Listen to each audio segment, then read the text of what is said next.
Thank you for joining me today for this presentation on finding psychological flexibility from an ACT perspective. I am Emily Woodruff. I am a licensed professional counselor, licensed in the state of Wisconsin. I'm with Blossoming Wellness, and I do offer virtual therapy for adults for anyone in Wisconsin. I have a master's degree in clinical mental health counseling from Antioch University. So, quick important things to note. This presentation is for educational purposes only. It is not a replacement for therapy, and though I am a therapist, I am not acting as your therapist in this setting. This environment is not confidential. Now we come to forgetting who you are versus self as context. Forgetting who you are could look like believing, I am my thoughts, I am my emotions, or I am my problems. Self as context involves the mindset, I am not my thoughts, I am not my emotions. I am constant while my emotions and thoughts are fleeting.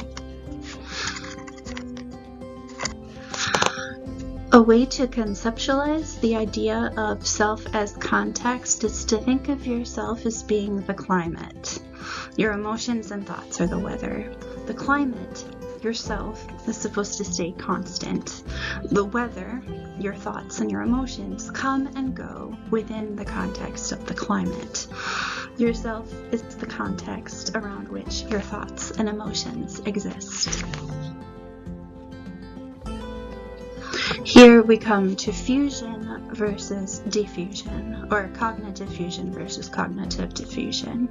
Cognitive fusion is when we get so hooked into our thoughts or emotions that we can't see any other potential truth. This could look like a person thinking or saying, I am worthless, or I am always wrong.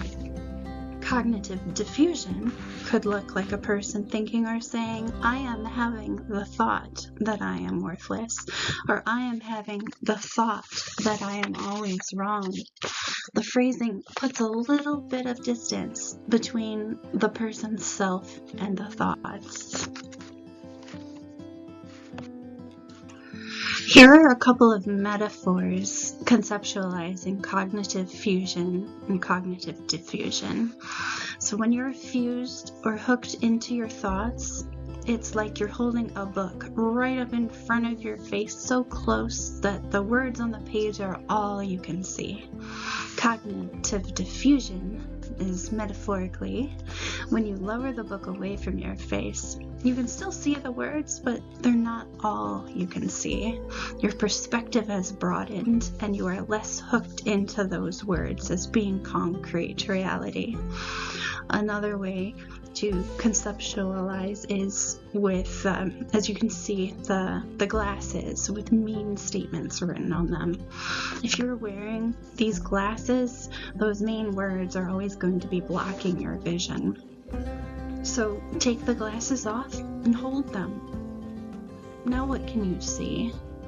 The words on the glasses aren't gone, but your perspective has expanded. Just because you have the thought does not mean you have to believe or hook into the thought.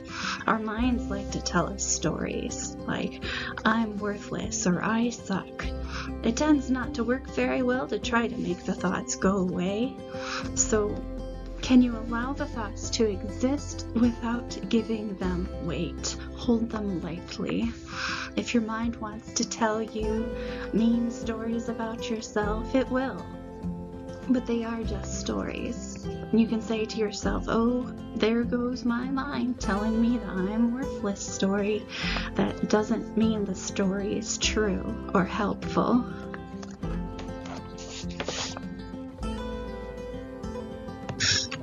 So here we come to experiential avoidance versus acceptance.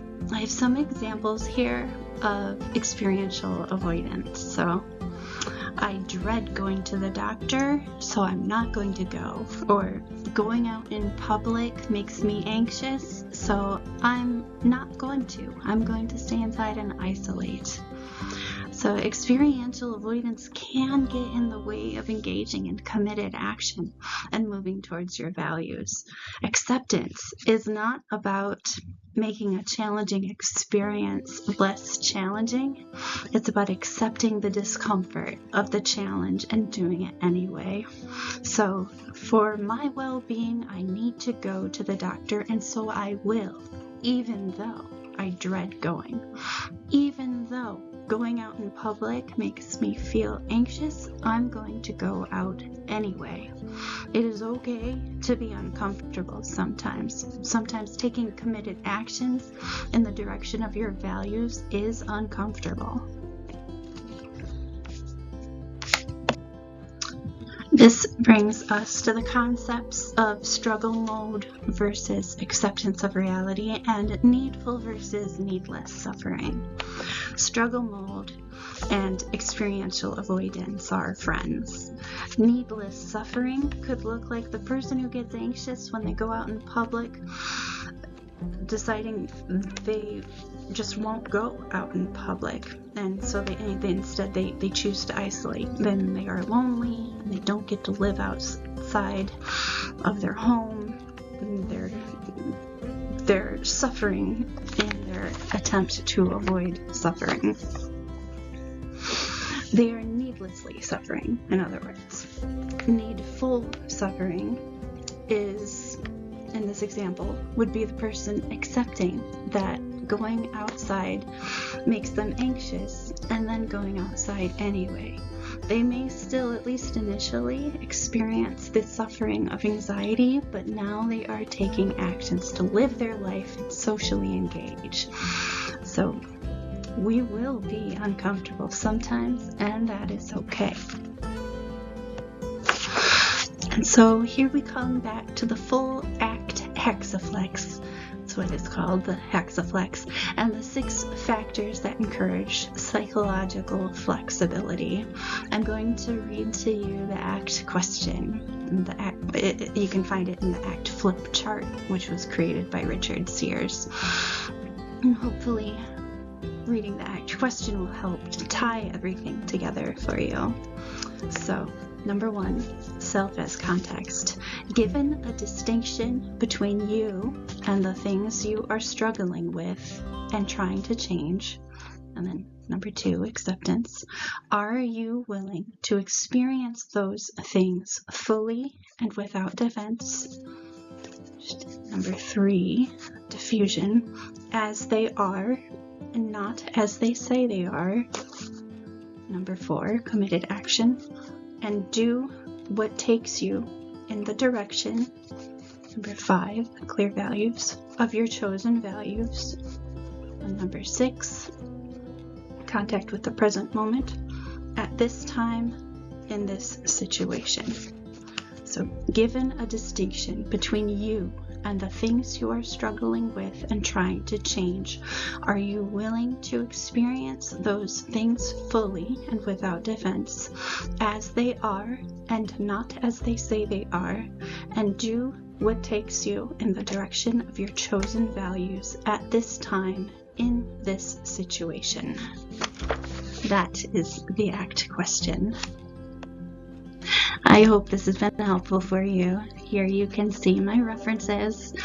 I just noticed that S is hanging out there in a weird spot. But anyway, these are the references if you would like to check them out.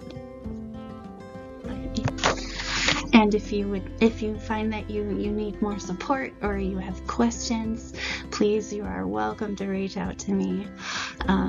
You can see my phone number here, my email, and my website. Yeah, please feel welcome to reach out to me. Thank you, and I hope this was helpful.